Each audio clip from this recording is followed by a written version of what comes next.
तेरी वाणी जीवन की रोटी, नैनों की ज्योति अंधेरा मिटाती।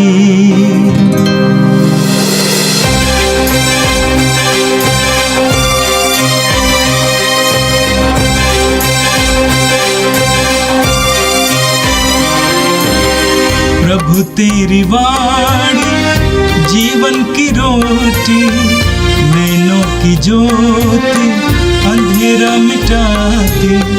प्रभु तेरी वाणी जीवन की रोटी, नैनों की ज्योति अंधेरा मिटाती। वाणी वाणी वाणी वाणी वाणी पवित्र है, शाश्वत है, जीवन का मन्ना है। 24 नवंबर बुधवार। नबी दानियल का ग्रंथ, अध्याय 5, पद संख्याएँ 106, 1314, 16 से 17 और 23 से 28। राजा बेलशस्सर ने अपने 1000 सामंतों को एक बड़ा भोज दिया। वह उन 1000 अतिथियों के साथ अंगूरी पी रहा था और उसने अंगूरी के नशे में सोने और चांदी के वे पात्र ले आने का आदेश दिया जिन्हें उसके पिता नबूकदनेस्सर ने यरूशलेम के मंदिर से चुरा लिया था। वह अपने सामंतों, अपनी पत्नियों और उपपत्नियों के साथ उनमें पीना चाहता था। इसलिए यरूशलेम के मंदिर से चुराए हुए सोने चांदी के पात्र लाए गए और राजा अपने सामंतों, अपनी पत्नियों और उपपत्नियों के साथ उनमें पीने लगा। अंगूरी पीते समय वे सोने, चांदी, पीतल, लोहे, लकड़ी और पत्थर के देवताओं की प्रशंसा करते जाते थे। उस समय एक मनुष्य के हाथ की उंगलियां दिखाई पड़ी और वे दीपाधार के सामने राजभवन की पुती हुई दीवार पर कुछ लिखने लगी। राजा ने लिखने वाला हाथ देखा, उसका रंग उड़ गया, वह बहुत घबराया, उसके पैर कांपने और उसके घुटने एक दूसरे से टकराने लगे। जब दानियल राजा के सामने लाया गया तो राजा ने उससे कहा, क्या तुम दानियल हो, यूदा ने उन निर्वासितों में से एक जिन्हें राजा मेरे पिता यूदा से ले आए थे? मैंने तुम्हारे विषय में सुना है कि देवताओं का आत्मा तुम में विद्यमान है और यह कि तुम अत्रज्योति, विवेक और असाधारण प्रज्ञा के संपन्न हो। लोगों ने तुम्हारे विषय में मुझे बताया है कि तुम स्वप्नों की व्याख्या कर सकते और समस्याओं को सुलझा सकते हो। यदि तुम यह लेख पढ़कर इसका अर्थ समझा सकते हो तो तुम बैंगनी वस्त्र पहनोगे, गले में सोने का हार धारण करोगे और राज्य के तीसरे स्थान पर विराजमान होगे। दानियल ने राजा को यह उत्तर दिया, आप अपने उपहार अपने ही पास रखें और दूसरों को अपने पुरस्कार प्रदान करें। फिर भी मैं राजा के लिए यह लेख पढ़ूंगा और उन्हें इसका अर्थ समझाऊंगा। आपने स्वर्ग के प्रभु का विरोध किया, आपने उसके मंदिर के पात्र लाने का आदेश दिया, आपने अपने सामंतों, अपनी पत्नियों और उपपत्नियों के साथ उनमें अंगूरी का पान किया। आपने सोने, चांदी, पीतल, लोहे, लकड़ी और पत्थर के उन देवताओं की प्रशंसा की जो न तो देखते हैं, न सुनते और न समझते हैं। आपने उस ईश्वर की स्तुति नहीं की जिसके हाथ में आपके प्राण और समस्त जीवन निहित है।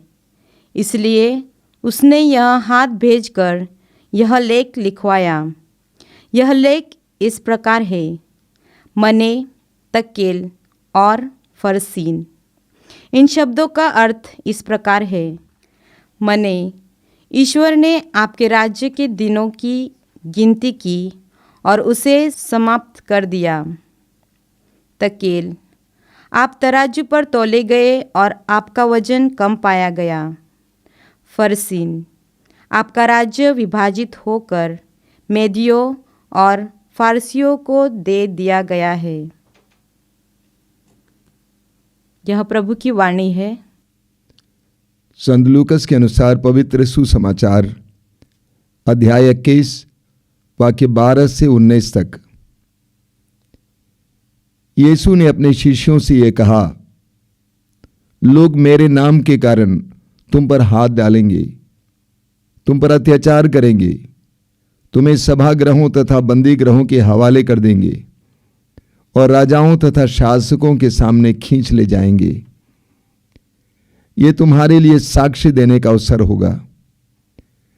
अपने मन में निश्चय कर लो कि हम पहले से अपनी सफाई की तैयारी नहीं करेंगे, क्योंकि मैं तुम्हें ऐसी वाणी और बुद्धि प्रदान करूंगा जिसका सामना अथवा खंडन तुम्हारा कोई भी विरोधी नहीं कर सकेगा। तुम्हारे माता पिता, भाई, कुटुंबी और मित्र भी तुम्हें पकड़वा देंगे। तुम में से कितनों को मार डाला जाएगा और मेरे नाम के कारण सब लोग तुमसे बैर करेंगे। फिर भी तुम्हारे सिर का एक बाल भी बाका नहीं होगा। अपने धीरज से तुम अपनी आत्माओं को बचा लोगे। यह प्रभु का दिव्य सुसमाचार है। क्रिस्त प्रभु की जय। मेरे प्रिय भाई और बहनों, हम प्रभु को धन्यवाद दें एक एक रोज के लिए, और प्रभु को धन्यवाद दें उनके पवित्र वचनों के लिए जिसके द्वारा प्रभु हमें अपनी ज्योति प्रदान करते हैं, हमें प्रोत्साहित करते हैं। आज का पहला पाठ नबी दानियल के ग्रंथ से लिया गया था। आपको कई बार बताया जा चुका है कि प्रभु यीशु के आने से करीब 600 साल पहले बाबुल का राजा नेबुकदनेस्सर ने यहूदा पर आक्रमण किया और यरूशलेम नगर को नष्ट किया। यरूशलेम मंदिर को तहस नहस किया और यरूशलेम मंदिर में जितनी भी अनमोल चीजें थी, बहुमूल्य चीजें थी, सोना चांदी, सोने चांदी के कटोरे इत्यादि उठा के ले गए। साथ ही साथ यरूशलेम से हृष्ट पुष्ट और बुद्धिमान लोगों को भी बंदी बनाकर ले गए। उनमें से एक था दानियल। दानियल बाबुल में रह रहा था। बाबुल के राजा नेबुकदनेस्सर ने देखा कि दानियल के अंदर ईश्वर का आत्मा कार्य कर रहा है, इसलिए दानियल को राजा ने अपने राज दरबार में रखा, सलाह के लिए, विशेष सलाह के लिए। और राजा नेबुकदनेस्सर के बेटे का नाम था बेलशस्सर। और आज के पाठ में आपने बेलशस्सर के बारे में सुना। वचन में आपने सुना, राजा बेलशस्सर ने अपने 1000 सामंतों को एक बड़ा भोज दिया। वह उन 1000 अतिथियों के साथ अंगूरी पी रहा था और उसने अंगूरी के नशे में सोने और चांदी के वे पात्र ले आने का आदेश दिया जिन्हें उसे पिता नबूकदनेस्सर ने यरूशलेम के मंदिर से चुरा लिया था। वह अपने सामंतों, अपनी पत्नियों और उपपत्नियों के साथ उनमें पीना चाहता था। आगे हम पढ़ेंगे, जब वो पी रहा था उस समय एक मनुष्य के हाथ की उंगलियां दिखाई पड़ी। वे दीपाधार के सामने राजभवन की पुती हुई दीवार पर कुछ लिखने लगे। राजा ने लिखने वाला हाथ देखा, उसका रंग उड़ गया और वो बहुत घबरा गया। उसके पैर कांपने और उसके घुटने एक दूसरे से टकराने लगे। जब राजा ने देखा अंगूरी पी रहा था अपने मित्रों के साथ यरूशलेम मंदिर के पवित्र कटोरों में, तब राजा को दिखाई दिया दीवार पर एक हाथ, मनुष्य का हाथ कुछ लिख रहा है। राजा देखता है, घबरा जाता है और अपने देश के सभी विद्वानों को इकट्ठा करता है ये पूछने के लिए कि क्या लिखा जा रहा है, और उनको उपहार देने का वायदा करता है। लेकिन कोई भी विद्वान वो समझा नहीं पाता है। और उस समय राजा की माता वहां पर आ जाती है और राजा की माता राजा बेलशस्सर से कहती है कि तुम्हारे राज दरबार में एक व्यक्ति है जिसका नाम है दानियल, जिसको तुम्हारे पिता नेबूकदनेस्सर ने रखा था और उसके अंदर ईश्वर का आत्मा कार्य करता है, वो तुम्हें समझाएगा। दानियल को बुलाया जाता है और दानियल के सामने वो कहता है कि मैं तुमको उपहार दूंगा। दानियल ने राजा को ये उत्तर दिया, आप अपने उपहार अपने ही पास रखें और दूसरों को अपने पुरस्कार प्रदान करें, फिर भी मैं राजा के लिए लेख पढ़ूंगा और इसका अर्थ समझाऊंगा। दानियल लेख पढ़ता है, वहां पे दीवार पे क्या लिखा वो तो पढ़ता है। वहां लिखा हुआ था मने मने तकेल तकेल फरसीन। दानियल ने कहा मने का अर्थ है ईश्वर ने आपके राज्य के दिनों की गिनती की और उसे समाप्त कर दिया है। तकेल का अर्थ है आप तराजू पर तौले गए और आपका वजन कम पाया गया। फरसीन का अर्थ है आपका राज्य विभाजित होकर मोदियों और फारसियों को दे दिया गया है। विनाश का संदेश लिखा हुआ था। आप उसी अध्याय 5 के अंत में पढ़ेंगे कि उसी रात को राजा बेलशस्सर मार डाला गया था। प्रभु ईश्वर ने हमें 10 नियम दिए हैं, उनमें से एक है, दूसरा नियम है अपने ईश्वर का नाम व्यर्थ में नहीं लेना। ईश्वर का नाम व्यर्थ में नहीं लेना। ईश्वर हमारे आदर सम्मान आराधना का पात्र है। उस ईश्वर का नाम व्यर्थ में नहीं लिया जाना चाहिए। ईश्वर का नाम, ईश्वर की वस्तुएं, ईश्वर का स्थान, ईश्वर के लोगों को मजाक का पात्र नहीं बनाना चाहिए।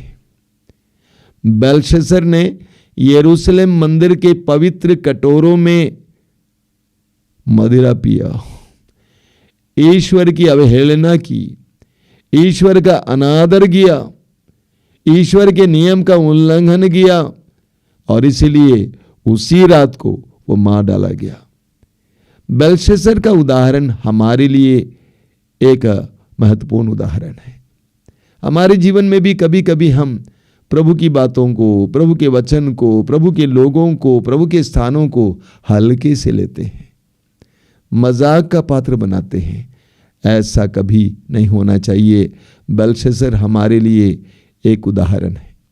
आज के सुसमाचार में प्रभु यीशु कहते हैं, लोग मेरे नाम के कारण तुम पर हाथ डालेंगे, तुम पर अत्याचार करेंगे, तुम्हें सभागृहों तथा बंदी गृहों के हवाले कर देंगे और राजाओं तथा शासकों के सामने खींच ले जाएंगे।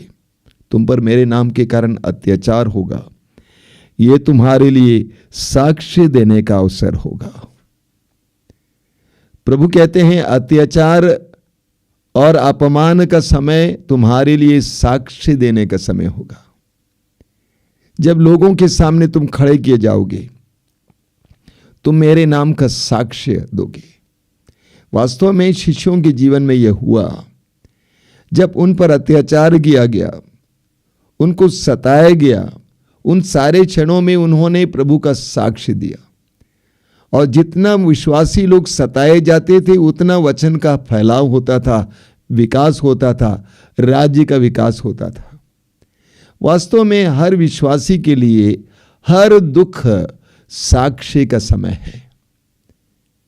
हमारे जीवन में जब दुख आ जाते हैं, पीड़ाएं आ जाती हैं, हमारा उपहास होता, अपमान होता है और उसको हम धैर्य के साथ सहते हैं, तो जिस परिवेश में हम रहते हैं, जिन लोगों के बीच हम रहते हैं, उनके लिए एक महान उदाहरण बन जाते हैं।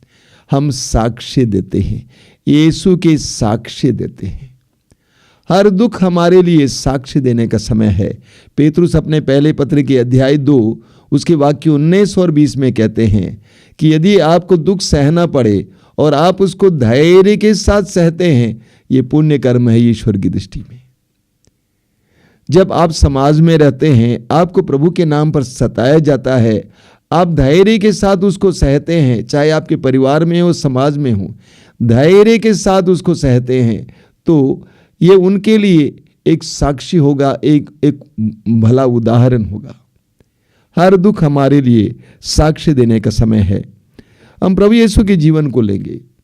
प्रभु यीशु ने सुसमाचार की घोषणा की शब्दों के द्वारा, कार्यों के द्वारा, लेकिन मेरा विचार है कि प्रभु यीशु ने अपने अंतिम पलों में जब वे सताए गए थे, उन सारे क्षणों में एक बहुत ही शक्तिशाली ढंग से अपने मौन सहने के द्वारा हमें संदेश दिया है। प्रभु यीशु मौन होकर सारे अत्याचार को सह लेते हैं। इसके द्वारा प्रभु ने हमें एक सशक्त संदेश दिया है। हम कई संतों के जीवन में भी देखते हैं। बालक यीशु के संत तेरेसा का उदाहरण लीजिए। युवावस्था में बीमार थी, दुखी थी, शारीरिक पीड़ाएं झेल रही थी, तो भी अपने धैर्य के द्वारा, विश्वास के द्वारा, प्रेम के द्वारा, प्रेम के साथ, धैर्य के साथ उन दुखों को स्वीकार करते हुए वो आज हमारे लिए आदर और सम्मान का पात्र बनी हुई हैं। हमारे लिए एक बहुत सुंदर उदाहरण बनी हुई हैं। उन्होंने अपने दुख में भी साक्ष्य दिया। संत अल्फोंसा का उदाहरण लीजिए। संत अल्फोंसा को लंबे समय तक दुख झेलना पड़ा, लेकिन धैर्य, प्रेम और पवित्रता के साथ उसको झेलती हुई वो हमारे लिए आदर और सम्मान के पात्र बन गए, एक महान संत बन गए। इसी तरह हजारों शहीदों के जीवन में हमें देखने को मिलता है। वीरता के साथ, विश्वास के साथ दुख को झेलते हुए, मृत्यु को स्वीकार करते हुए उन्होंने यीशु का साक्ष्य दिया। दुख हमारे लिए साक्ष्य देने का समय है। आगे प्रभु यीशु कहते हैं कि अपने मन में निश्चय कर लो कि हम पहले से अपनी सफाई की तैयारी नहीं करेंगे। जब इस तरह तुम्हारे ऊपर अत्याचार होगा, प्रभु कहते हैं अपने मन में निश्चय कर लो कि हम पहले से अपनी सफाई की तैयारी नहीं करेंगे, क्योंकि मैं तुम्हें ऐसी वाणी और बुद्धि प्रदान करूंगा जिसका सामना अथवा खंडन तुम्हारा कोई भी विरोधी नहीं कर सकेगा। प्रभु कहते हैं तुम्हारे जीवन के उन सारे क्षणों में जब तुम्हारे ऊपर अत्याचार किया जाता है तो मुझ पर निर्भर रहना।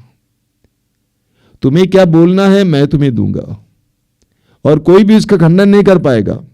प्रेरित चरित्र के अध्याय 6 उसके वाक्य 10 में पढ़ते हैं, जब संत स्तेफनुस को पत्थरों से मार डाला जा रहा था, उससे पहले स्तेफनुस ने जो वचन सुनाए थे लोगों को, लोग इसका सामना नहीं कर पाए, खंडन नहीं कर पाए, क्योंकि वे पवित्र आत्मा के सामर्थ्य से भरकर बोल रहे थे। प्रभु कहते हैं मैं तुम्हें वचन दूंगा, मैं तुम्हें संभालूंगा। आगे प्रभु कहते हैं कि तुम्हारे माता पिता, भाई बहन, कुटुंबी और मित्र भी तुम्हें पकड़वा देंगे। तुम में से कितनों को मार डाला जाएगा और मेरे नाम के कारण सब लोग तुमसे बैर करेंगे, फिर भी तुम्हारे सिर का एक बाल भी बांका नहीं होगा। प्रभु कहते हैं यहां तक कि तुम्हारे प्रिय लोग, प्रियजन, परिवार के सदस्य, माँ बाप, भाई बहन भी तुम्हारा तिरस्कार करेंगे मेरे कारण। डरना नहीं, तुम्हें कुछ नहीं होगा। हम पढ़ते हैं स्तोत्र 27 उसके वाक्य 10 में, वहां लिखा हुआ स्तोत्रकार कहता है मेरे माता पिता मुझे छोड़ दें लेकिन प्रभु मुझे नहीं त्यागेगा। मेरे माता पिता भले ही मुझे छोड़ दें लेकिन मेरा प्रभु मुझे नहीं त्यागेगा। प्रभु कहते हैं मैं तुमको नहीं छोड़ूंगा। इस्यास नबी अध्याय 49 वाक्य 15 में प्रभु कहते हैं क्या एक स्त्री दुधमुहे बच्चे को बुला सकती है? यदि वो भुला भी दे तो भी मैं तुम्हें नहीं बुलाऊंगा। इस्यास अध्याय 43 में प्रभु कहते हैं जब तुम समुद्र पार करोगे जलधाराएं तुम्हें बहा कर नहीं ले जाएंगी, क्योंकि मैं तुम्हारे साथ रहूंगा। प्रभु कहते हैं डरना नहीं, मैं तुम्हारे साथ रहूंगा। आगे प्रभु कहते हैं अपने धीरज से तुम अपनी आत्माओं को बचा लोगे, अपने धैर्य से तुम अपनी आत्माओं को बचा लोगे। धैर्य विश्वास का फल है, धैर्य प्रेम का फल है, धैर्य शांति का फल है। प्रभु कहते हैं धैर्य सहनशीलता का फल है। प्रभु कहते हैं अपने धैर्य के द्वारा तुम अपनी आत्मा को बचाओगे। जीवन में कठिन परिस्थितियों से हमें गुजरना पड़े, एक विश्वासी को अपने धैर्य को बनाए रखना चाहिए।